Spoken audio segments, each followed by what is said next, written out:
Bye and large ये team Nitish वही है जो पिछली बार थी, जो पिछले 2.5 साल से जो चल रही थी, वही ये टीम जो है, बल्कि 24 से ही तो बने थे। ठीक है, तो एक तो ये बात हुई। अब एक मैंने कल किसी जगह पर एक खबर मैंने सुनी, कोई सीनियर आदमी खबर बता रहे थे, लेकिन वो बता रहे थे बड़ा नाटकीय तरीके से, तो उसको भी मैं पूछ लेता हूँ उसमें कितनी सच्चाई थी। खबर वो ये बता रहे थे कि बीजेपी चाह रही थी कि भाई होम मिनिस्ट्री हमें दी जाए।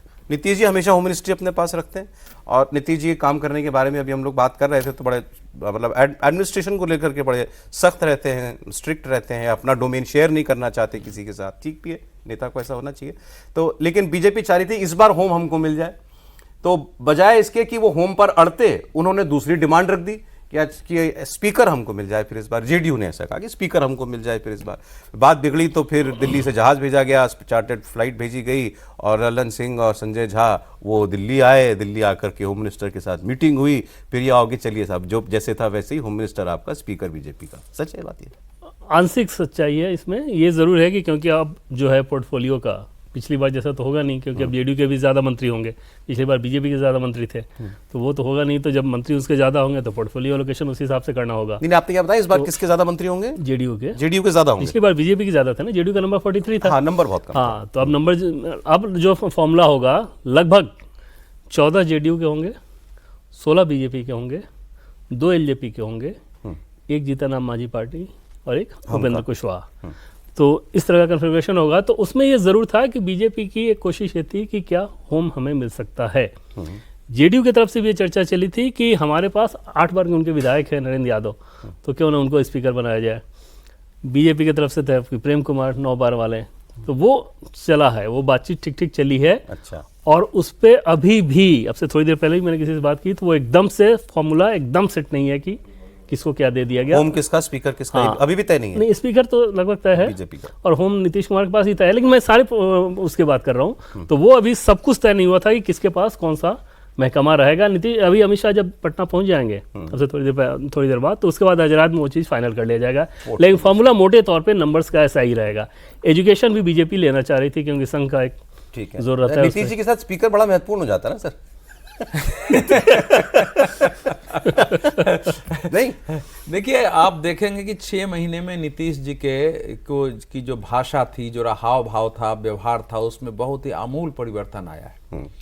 और जिस प्रकार से वो गुस्से में खड़े हो जाते थे, हालांकि उस काल में एक बार मैंने आपके कार्यक्रम में कहा था कि मैं तो चाहता हूं कि परमात्मा नीतीश जी को ऐसे बनाए रखें, क्योंकि बिहार में जो कुछ किसी ने पहले नहीं बोला, नीतीश जी ने इस स्थिति में सब बोल दिया है।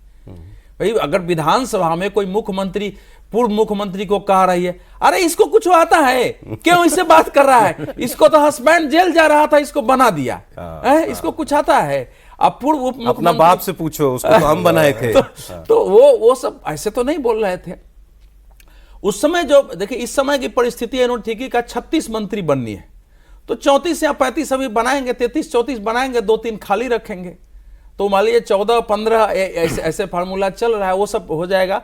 मंत्रालय के बंटवारे पर भी बातचीत थोड़ी रात तक हो जाएगा। मूल बात थी कि भारतीय जनता पार्टी ने इस बार एक पार्टी के रूप में चुनाव लड़ा। जेडीयू के कैंडिडेट्स के पास भी अगर पैसे कम है, पता है, तो वहां भी जाके जो इनके लोग जाते थे, जेडीयू के कैंपेन में भी उसी रूप में शामिल होते थे। उनके भी कैंपेन में कमी है पूरी करते थे। जो विरोधी है उनसे बात करते थे बीजेपी। तो सरकार में भी उस निरंतरता को बनाए रखना है। अभी बिल्कुल एक निरंतरता बनी रहे कि एनडीए एकजुट हो, और धीरे धीरे आईएनडीआईए को कमजोर करना है। तो ये मैसेज हमको देना पड़ेगा आगे। वेस्ट बंगाल, केरल और ये इलेक्शन महत्वपूर्ण है। उस इलेक्शन तक किसी भी प्रकार का, आगे भी नहीं करेंगे, लेकिन अभी तक तो कुछ करना ही नहीं है।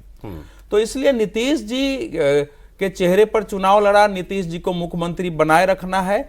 लेकिन अब उसमें केवल इतना ही अंतर आएगा कि ये जो ललन सिंह और अपना संजय कुमार झा के हाथ में एक उनका जो कमान था, वो कमान तो रहेगा, लेकिन बहुत सारे पॉलिसी डिसीजन जो विकास से संबंधित है, जो लॉ एंड ऑर्डर से संबंधित डिसीजन है, वो मंत्रालय न होते हुए भी कुछ मामले मिलजुल के तय हो, वो एक पक्षीय नहीं।